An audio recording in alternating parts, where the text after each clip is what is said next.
Ladies and gentlemen, I can now officially say it's been a very long time since I've had to mess with shift solenoids in one of these small General Motors cars, but there was a time it was very common. These things have something like a 4T40 or 4T45E transmission, and they use this thing from somewhere in the mid-90s all the way up to 2015. They might still use them, but it's pretty much any 4-speed badged Hydromatic. See those kids? Those are drum brakes. Back in my day, we had these on the rear. We were a tougher breed. Back in your grandpa's day, they had them on the front too.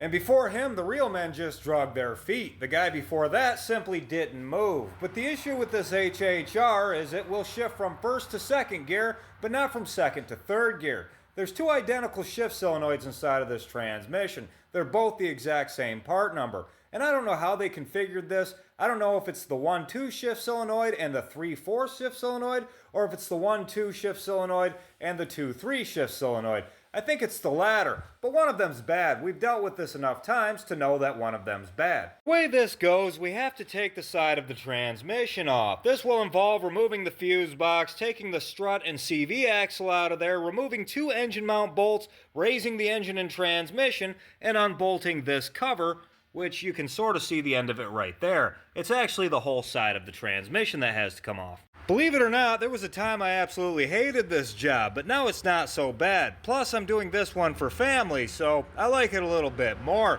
But there we have it, everything's off the top of the transmission. Now we need to get everything off from the side of the transmission. I've got to pull this wheel out of the way. Boy, I should tell my Aunt Sherry she needs to change her tires. At the very least, rotate them. Brake caliper and rotor out of the way, and the spindle housing disconnected from the bottom of the strut. I can pull the CV axle out. But before I do, does anybody know what this bar's called right here, or where I would find another one? I don't know when I got this thing or what it's used for, but it's really handy for pulling out CV axles. And I would like to buy a replacement just in case the day ever comes where I'm without this one. I really enjoy owning this tool. It makes my life better.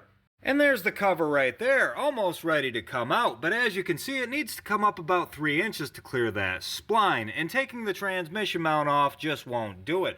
We need to loosen the engine mount over there behind the steering shaft, and that engine mount right over there at the front of the engine. To make that happen, there's one bolt right here on the front, and back here you don't really want to take the one bolt off up there. We have these 3 little bolts right here. We can take those out and the whole mount will lift up with the engine. Now I just put a little pressure on the transmission with the jack right here. Okay. Then I'll take this transmission mount out of the way. It has 3 15mm bolts and there are 4 13mm bolts attaching it to the side of the car. All that has to come out. There we go, now she's ready to pick up. After that, there's a bunch of 13mm bolts all the way around the perimeter of this pan that have to be removed. Then she's ready to just pop off. All the bolts out and ready to catch some fluid. I'm just going to start tapping around the edge of that and it'll come right loose. I don't remember this being the case with the Equinox or the Cobalt, but to get this pan off, I had to take the 2 back engine cradle bolts out and disconnect the steering shaft to get the cradle to drop down far enough to let the pan out. Either way, that's what I had to do with this HHR. But yay, the pan's out, everything looks good. Now we need to replace these 2 shift solenoids right there and right there. And to get those out of there, there's these little metal pins. You just got to get something behind there and pull out on those, and those shift solenoids will just pop free. Be careful not to break these little clips.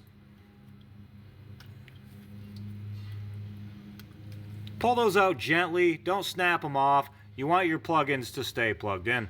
There's the solenoids right there, and these are the little wire clips that you have to pull out. Let's get the new ones. Pretty spiffy, right? These are the new ones. Now to put those in, you want to use 2 hands.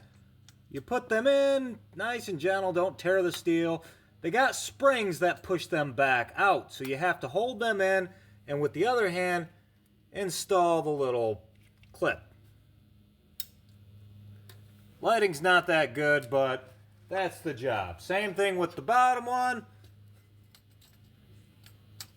Install, hold it in, and let me see if I can adjust our lighting at all.